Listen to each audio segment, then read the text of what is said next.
Hello everyone. In this lecture, we will get the introduction of NumPy library. You can open Google and just search NumPy, and this is the official website. And you can see in Wikipedia, NumPy is a library for the Python programming and it supports multi-dimensional array. Now let's open this website. This is the official website of NumPy.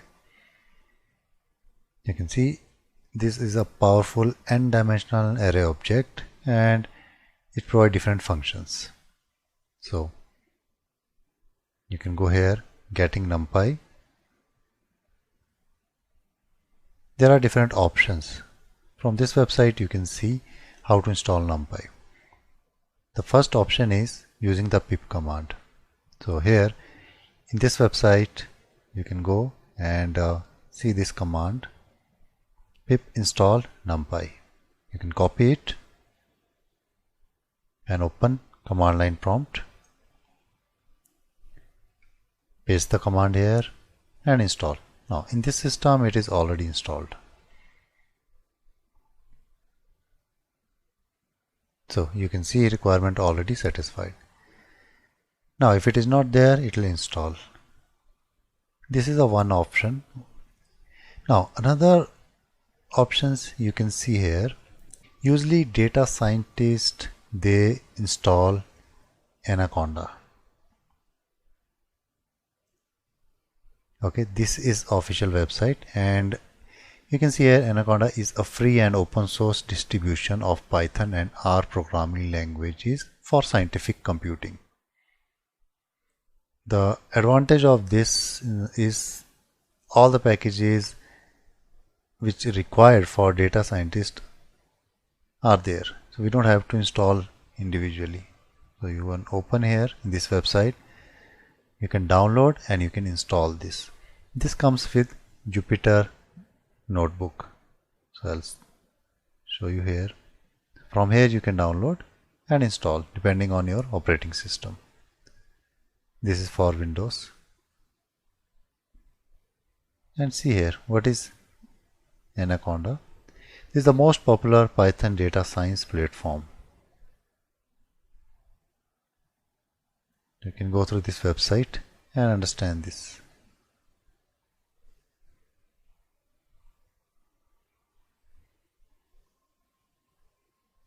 Here you can see this image. I'll zoom it and see here, data science libraries, Jupyter, Spider, so many IDs are there. And then you can see this analytics and scientific computing, NumPy, SciPy, so you can see pandas, all these things are there. Visualization, here you can see matplotlib, this is what we will see. Even for machine learning, TensorFlow and so on. So this is the advantage of Anaconda, but because we are using here PyCharm, so we'll continue with that only. So you can go step by step and learn. Once you know that, you can download this one and then work on this also. So I'll open the project. Let me create a new project. New project. Let's see here, data science demo. Now as we discussed about this, we can inherit the global site package. Click here, so it will inherit all the packages which is installed in this system. I'll not inherit, I'll show that the packages which are required in this project. So I'll show step by step so that you can understand which are the packages we need and create it. Let's select this. Here I will create a new file. Let's create Python file, NumPy example. Because here I am not using global package, so we cannot use import statement here. You can see NumPy is not present. Now how to install it? I'll go to File. I'll install in this particular project. So go to File, Settings, and here Project Interpreter.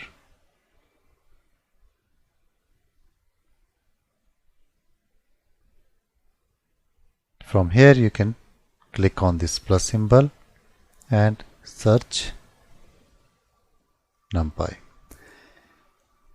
Now why I'm showing this, because this is a good practice, so you can go through this, you'll get the clear idea what are the packages we need step by step, because when you use Anaconda and other distributions, they comes with all the packages. So when you know these steps, that will be very easy to understand.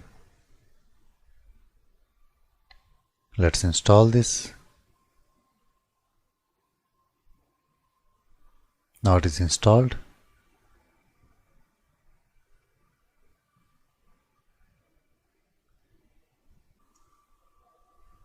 We will import NumPy and rename it NP so that it is easy to use, short name. Now let's call this function dir and print this namespace, this NumPy. I'll print.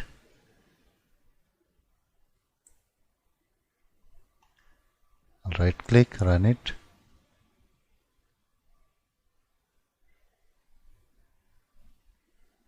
And you can see there are so many functions which can be used.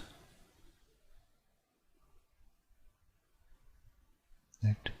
So we'll explore few of them, other you can try yourself. Anyway, it's just an introduction to these libraries. Okay, now the first thing we will do is create a list and we'll convert that list to an array. So I'll create here list of some numbers.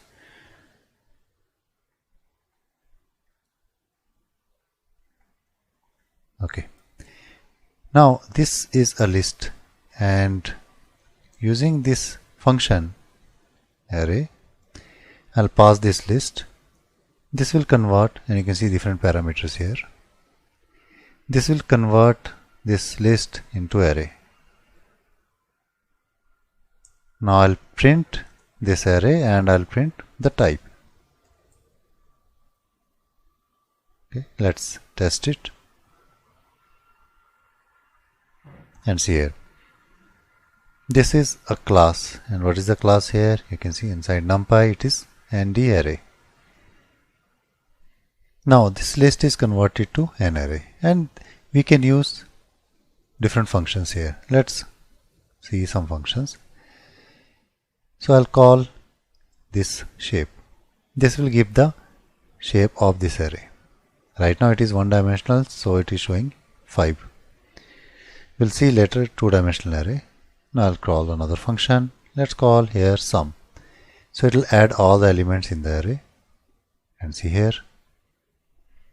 So I can call another function here to find the minimum. And it will find the minimum. And so on. Maximum is there. Mean is there. So you can try these different functions. Okay, now let me convert this into two-dimensional array. I'll create one more list here, list 1,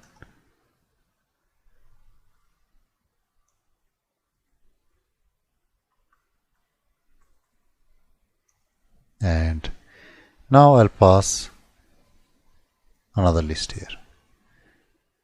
Now if you do like this, if you pass these two parameters, this is not a two-dimensional array. The reason is here it will take another list, one first parameter, then another parameter here. I'll show you. I'll run it and see the error here. It is expecting one parameter. So what we can do, we can create a list here and pass this list. Now this is a nested list that we already know, a list inside another list, right? So I'll pass a list here which contains two other lists here. Now let's run this. Okay, I'll remove this comment and run this program again, And see here, two-dimensional array, and it's a 2 by 5, 2 rows, 5 columns.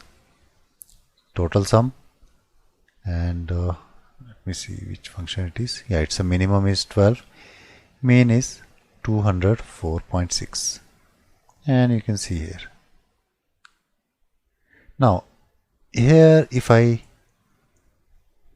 pass only 4 values, now you can see two rows are there, but here it is 4 and here it is 5 elements, so this will not work.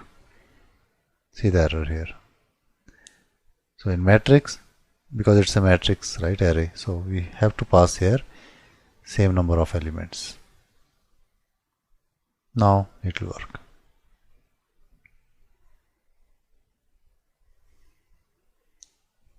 So let's comment this part.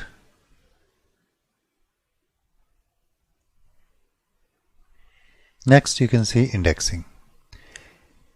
Now indexing is same. Okay, I'll just remove this part. Indexing is same like in the list or in the string we have seen. If I give this AR of 1, can you guess what will be the output? So it will give this row, second row. We will start from 0. Now here I can specify, so 1, 0, 1 and the third, so 0, 1, 2, 3. So it should be 677. See here. So this is indexing. Indexing and slicing is same as in a string or list we have seen.